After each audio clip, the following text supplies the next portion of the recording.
So I noticed that you have actually perhaps taken influence from Roland and been playing two saxes at the same time yourself. Yeah. Was that something you did a lot in your early career, or when did it first start? Well, it first started after being exposed to him, after seeing him. You know, I mean, there were a few of us. There were not that many.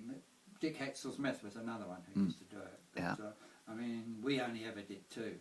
Roland could do three.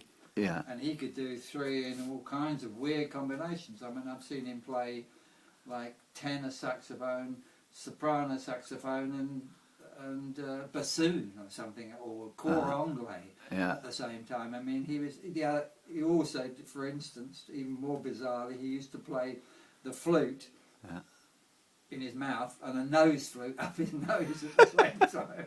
That's incredible. And of course, you know, the classic thing with Roland is he invented that thing which really annoyingly people always attribute to Jethro Tull, which is the do kind of singing and playing the flute at the same time. Oh, yeah. That is not Jethro. Jethro Tull plagiarized, copied that from Roland Kirk. He was the inventor of that.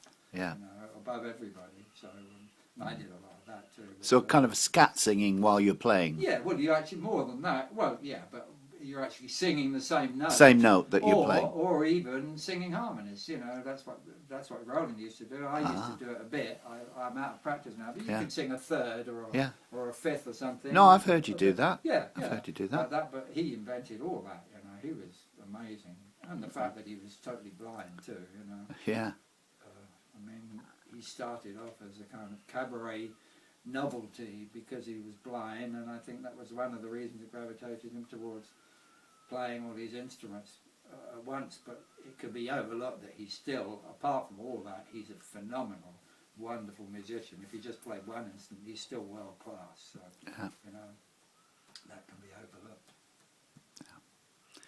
Yeah. So one of the first albums I bought in the late 60s or thereabouts by Roland Kirk, he was pretty much playing flute on the whole album. He wasn't multi-instrumentalizing. He was sticking pretty much to flute, as I recall. And it was one of my early influences to hear Roland Kirk on flute. Something about "I Saw the Spirits" or something. Oh yes, yeah. It was the title of the album. Yes, that's right. It was that.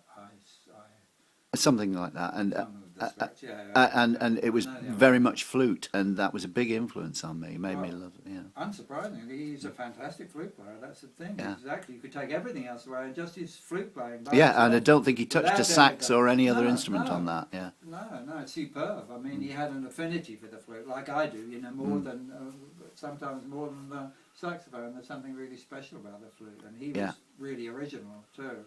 Yeah. I think that also goes along with people like Yusef Lateef. He came at a time when people were getting interested in Indian music and African music. And the good thing about the flute really is it's an international instrument, isn't it? The flute exists in every culture. The saxophone is purely really a jazz American instrument in a way, although everybody plays it now, but its origins, whereas the flute, it's a big tradition of flute in India, there's a huge tradition in Africa, and anywhere you care to name, Southeast Asia, everywhere. Okay.